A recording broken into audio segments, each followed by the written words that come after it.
Shazam!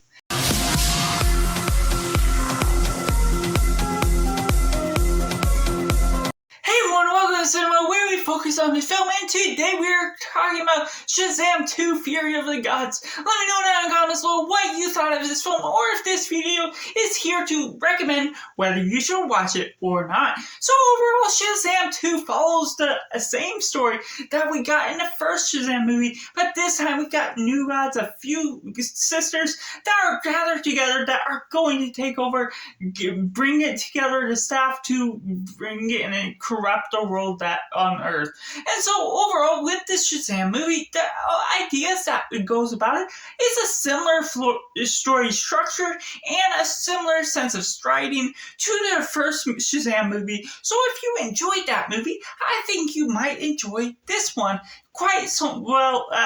So the way they go about it, for me personally, the story does not work super well.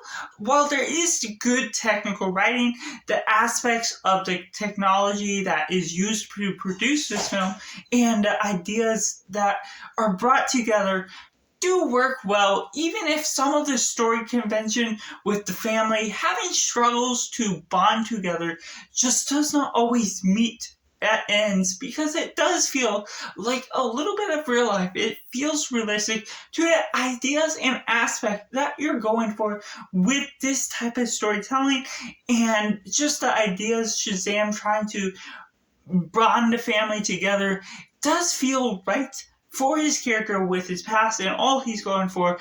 And personally, those things work well for me. The ideas, I understand what it's going for.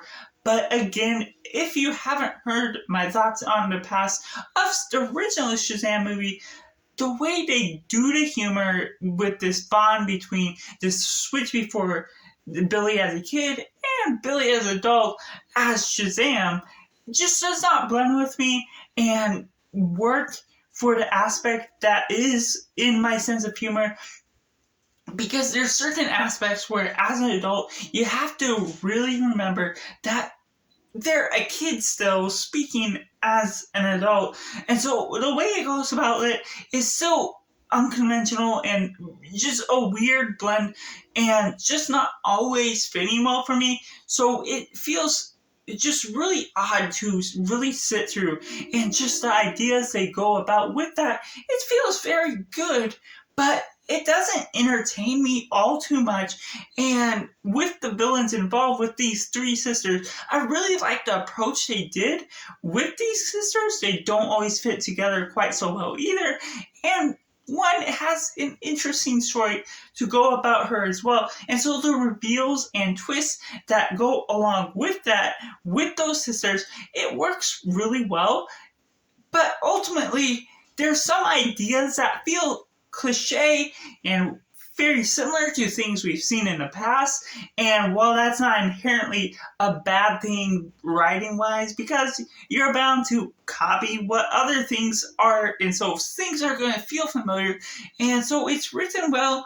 But within the realm of the rest of the story and what I've been talking about with the writing, how the humor affects me, and how much the story is interesting to me personally, those two things together, being cliche and not having great humor that entertains me, just does not match well at the end of the day as a combination of things that just feels too familiar but not entertaining enough. And so overall, it's really not my type of movie. It might have slight advantages to where the action is more entertaining than the first movie, but it's not a film I'm going to be rewatching outside of the realm of rewatching to the DCEU for the sake of watching this whole franchise. So overall, I have to rate this movie a 3.5 out of 10, but that's just my personal score, and I'd love to know your score down in comments below